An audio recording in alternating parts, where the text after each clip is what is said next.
Okay, today we're doing a review on the Klim TK1200. And while this helmet isn't complete trash, it ain't a hit out of the park either. This is my own personal helmet. I bought this about a year ago. I've had it, so it's going to be kind of a long-term review where I can really pick apart what's going wrong with this thing. A lot of places are charging $600 for this helmet. I got this one last year on I guess they discontinued this matte finish here. I picked it up for $300. Those prices are going to come into play into this helmet because I'm going to let you know, spoiler alert, for $600 I would not buy this helmet. There is no way in the world I'd buy this helmet for $600. When I got it at half off for $300, it's sort of almost worth it, maybe. I haven't decided, which may even tell you a little bit more about this helmet. I've had it for a year and haven't even decided yet if it's really worth the $300 that I paid it. It does have a couple of great features, but it's got a lot of annoyances too. We're going to mix it up too. A lot of places start off with the good and then work in a few bad. We're going to start off with the bad on this bad boy and then maybe work in a few good things. So stick with me if you want to hear about this helmet. So we're starting with the bad, and we'll also start from the outside of this helmet and then kind of work our way back into the inside of what's wrong with it. To start with the outside of it, you look at it and you would think this is fairly aerodynamic, right? I will tell you, this is the least aerodynamic helmet I've ever experienced, and I'm not sure why. I'm not sure what about it makes it that. But I've got a Visor 650 with the windshield, and on that you really don't notice it. So if you've got this for just touring and you've got a windshield, you're probably not going to notice the drag on this helmet. But I also have a speed triple, which is a naked bike, and when you get on that bike with this thing, you can just feel the drag on the helmet and the lift created on it. Once you hit 70 and above, you can actually feel this helmet wanting to rise up and be lifted off from the forces on it. And that's not just the end of it. When you try to turn your head, you want to check your blind spot, you want to look to the left, you want to look to the right. This thing, you got to have some neck muscles because it does not want to turn. You've got to force your head left, force your head right. So if you're thinking about getting this helmet for a naked bike, I would not do it. For the windshield one, you got a Versa, you got a BMW, you got anything in with a windshield, some type of touring bike, ADV, it works fairly good for that. You're not going to feel those forces on it, or at least I do not. But on a naked bike, the thing wants to lift up, wants to fly off your head, and just turning your head left to right it's a chore. You can actually feel your neck muscles trying to work. Oh, I want to look over my left shoulder. Oh, I want to look over my right shoulder. I've got these two helmets here. I've got my Scorpion here with a roost guard on there, a roost visor, and this one without. And believe it or not, this Scorpion has less drag on it, less lift. It's easier to turn your head. I don't know how they managed to make this helmet less aerodynamic than this one with a big ass visor on it. But they managed. They succeeded in that. So yeah, so if you're getting a naked bike, I would not, at any price range, buy that helmet. Now as we kind of start to work our way into it, the next thing is kind of the feel and finish, the fit. And even that doesn't feel that great. I don't know if we can hear it on the mic here. This thing squeaks, it rubs, it just doesn't feel smooth at any point into it.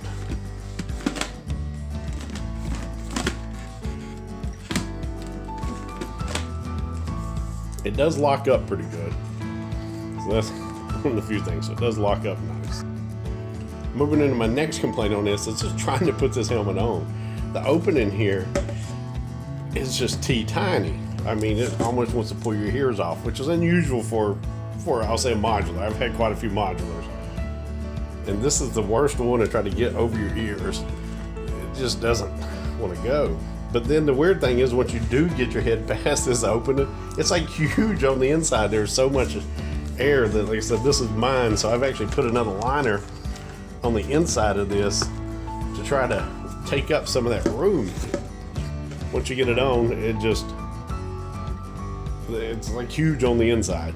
I've gone to some thicker cheek pads that help it up, thicker pads here, and then put that in there. So yeah, it's just designed weird. It's like a pain in the ass to get on and take off, but then once you get it on, it feels huge.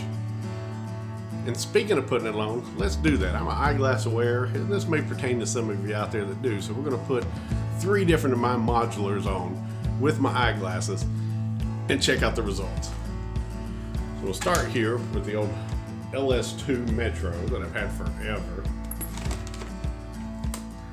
Let's try this bad boy on with my eyeglasses. Oh, look at that. Boom. Right on there. Next up, let's try the old Scorpion on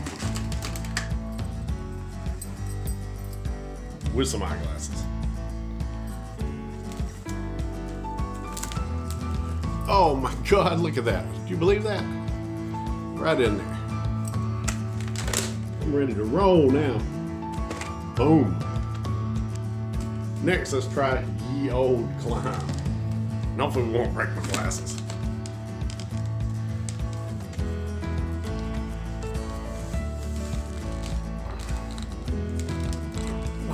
Okay. See, this motherfucker's tight.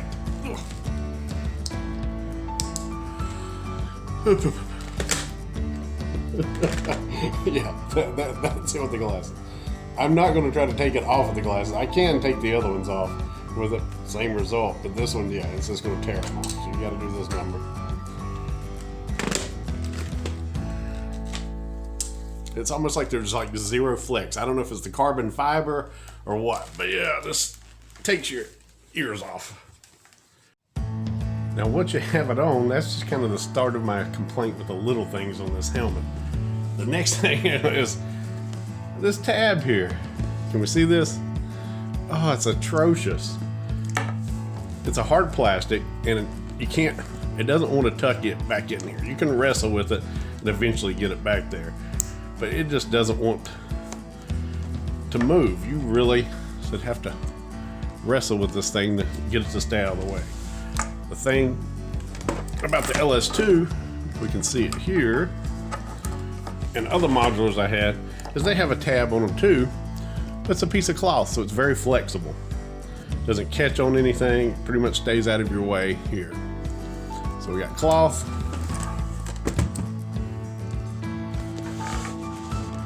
Versus plastic piece that wants to hit and catch and not be flexible and not want to get out of your way.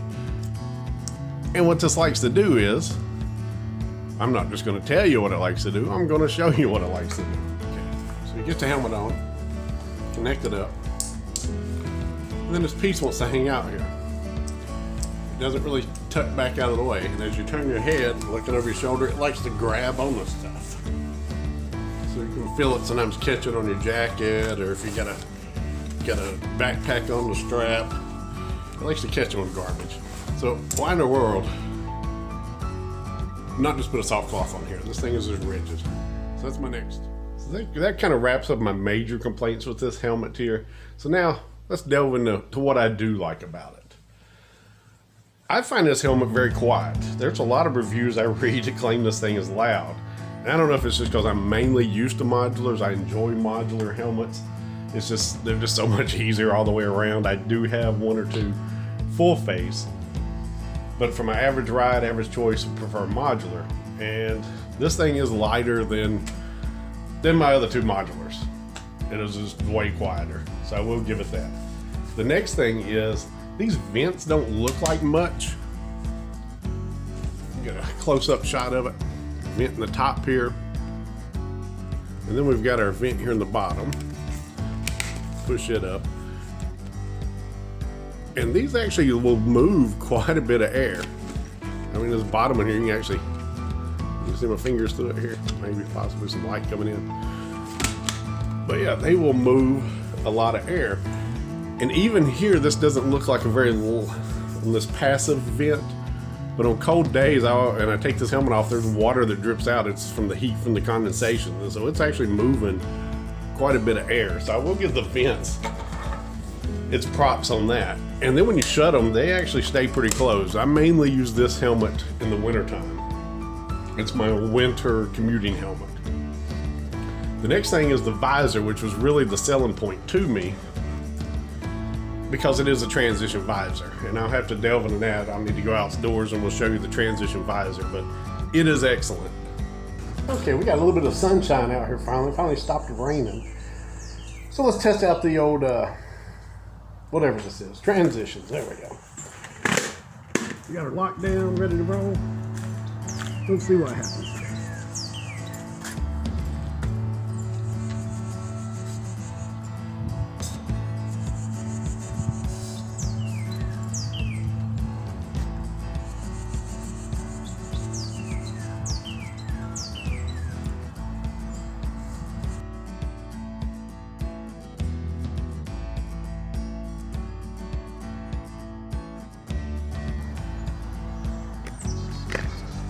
Yeah, I guess it fairly got dark. I have had 0 complaints with my transition visor. So I do like the visor on this. And it's got a nice detent to it. You can crack it a little bit and let in some air around here. And it catches quite a few detents all the way up. And it locks down nice. I haven't had any problem with this wanting to lift up on me. It grabs pretty good. But you can crack it, and it lets in a little bit of air, which is something I can't do on this one. Why they didn't put a better detent, it's either here, which is huge, or closed. You can try to catch it in the middle, but when you hit a little bump, it wants to close up or open up. So I wish this Scorpion had a one about like that, just to crack, just to get some air in there. So I will say that with the old Klim, I do enjoy that. The next thing I like about it is the carbon fiber weight.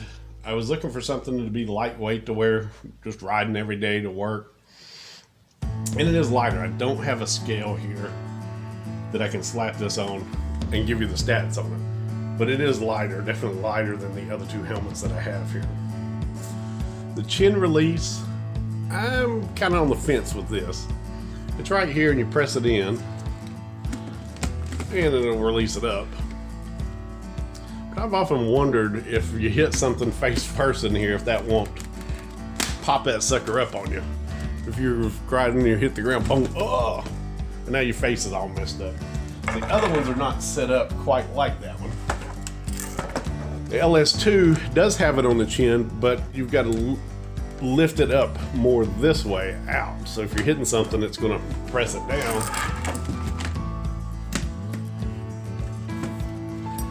And the Scorpion's more kind of hidden, and again, it goes away from the bike to lift it up. And this one just seems to, you don't lift it out, it kind of pushes in. It does have the metal to catch onto it, which is always nice, but most decent ones will. The padding itself is comfortable, so the helmet wants to feel weird, but I don't think it's the padding's fault. I think it's just the design of the helmet. You got your reflector here on the back, so when your neck roll does have the reflector there, and a reflector on the back there, which is always nice, make yourself visible. I'm not crazy about these big metal pins sticking out. You would think they could have made that a little bit more cosmetically attractive, I guess. But yeah, so we do have those. As for taking the visor off, it's not too bad. It's not too bad. Let's show you how it works. You've got it definitely takes 2 hands, but I guess most things do as well. You've got to push up on this lever, and then you want to press this way on here and lift up. And then it comes off.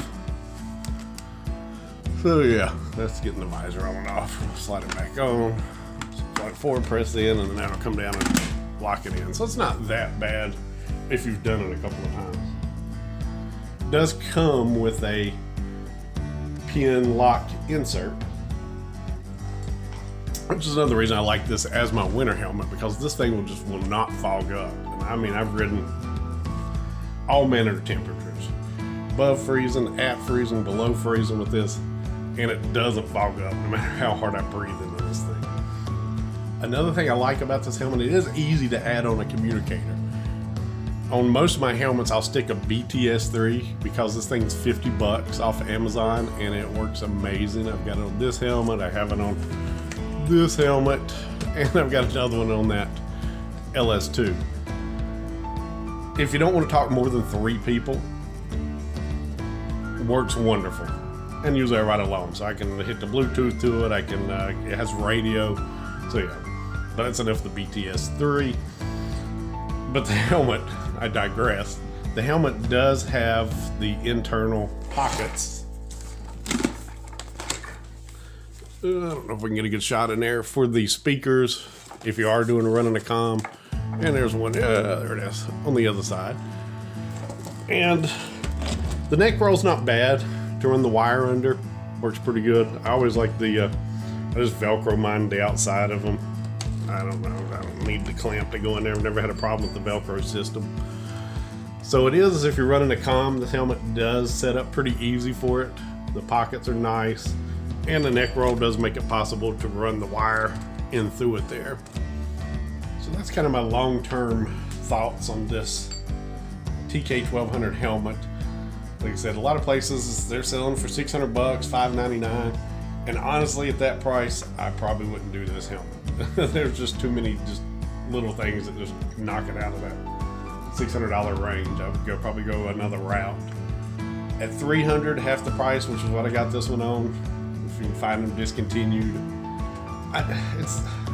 it's hard. I probably would get it again because I do like the pin lock. I like the transition helmet. I like the lightweight, and the vents are nice. But it's the fit's weird. Just the little things. The fit and finish itself doesn't feel that smooth. The neck can't release there, that hard plastic. I guess I can probably cut it off and maybe sew my own and stick it on there. I don't know. So I don't know if this, if this review doesn't leave you knowing whether you should buy it or not, don't feel bad. I've owned it for a year and even I'm still on the fence about it because it does have some things in its favor, and it's got a lot not in its favor too. I said it's the least that, I will tell you this, getting back to it, if you're running a naked bike, don't buy it. If that's all I have is a naked bike, I would not buy this helmet because the aerodynamics are just awful. I would definitely say don't buy it. If you're running a touring bike, got a windshield, yeah, then I'm kind of on the fence about it. Touring bike, yeah, maybe not. It's got a little in its favor. But if I was running strictly some type of naked or a bike that doesn't have much of a windshield, I would not get this. Unequivocally, 100% would not buy this because the aerodynamics are awful on it. So if that helps out, I hope so. If not, I don't know.